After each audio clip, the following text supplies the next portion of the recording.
Okay, I'm ready. I'm Karen Alkalay. I've read before, but never these poems. And I like the idea of experimenting in front of you. This poem is called Why I Am a Poet, and not a fiction writer. Why I Am a Poet. I always forget the middle part. You know, where the story happens. It's there somewhere, but somehow in the background, because it's past already. And there's something else waiting to transpire. Just while we're talking about what was. I always forget who exactly was there. Who said what to whom, when, why, as if it's only the pure hunger or pain or what remains of art that stays in my head when all the rest is burned away. Here we go.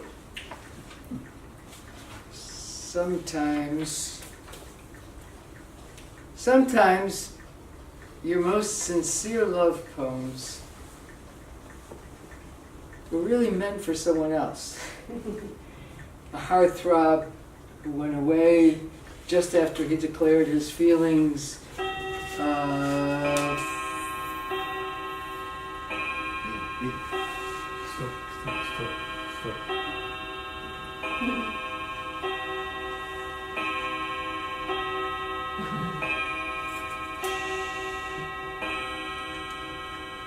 Sometimes. Perfect. Sometimes your most sincere love poems were really meant for someone else. A heartthrob who went away just after he declared his feelings. A forbidding father. A forlorn dream.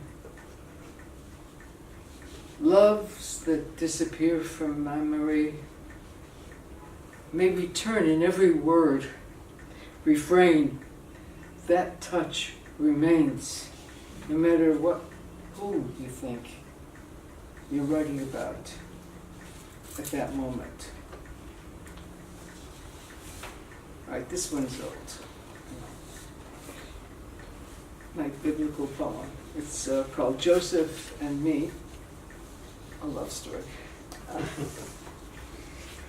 How could I have known even his brothers found him an insufferable prig when I saw him in the doorway, his torso framed by the light?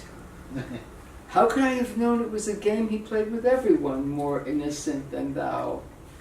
I see a kid striking poses in the field whenever I look out the window and say, I know guys your age are hungry and shy, and I've seen the way you look at my thighs. And he says, oh lady, I'm in charge of your husband's house, but it would be nice to take his wife. We men have an agreement about sharing chattel. You're right, I should have known enough to stop there. If I'm the boss's wife, my body's not mine to screw. But who would have thought a slave could refuse the offer of an equal? So I got left holding the robe that reeked of his refusal, feeling like a fool, and wishing I'd had sense to dress up as an anonymous whore and get my reward like Tamar did, only a few pages before. A few pages before. Yeah, you gotta read it consequently, the Bible, every week. Right, this one is inspired by an email I received last week. It's brand new, it's called Panther.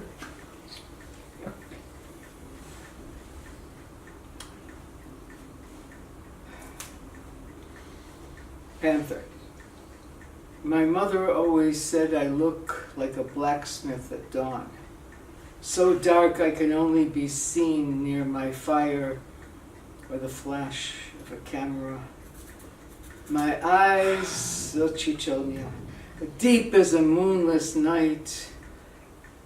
My soul white with desire for the incorporation of prey. I have no other color.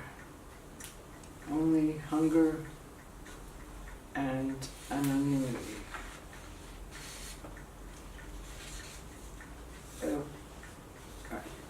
one more. If I could get one wish, I'd ask to learn to be kind. Sometimes my mind registers affronts and keeps them in a special place in my conscious memory. And I think of them first before I recall the nice things the person has done to me. The insults and injuries back then that I never responded to or revenged. And now they're right here, before my eyes, begging me to make it right before I die and am brought to judgment. And God will hear all the nasty things they said about me, and I will stand there shamefaced. Will He believe I did not deny them just because I'm kind? Thank you.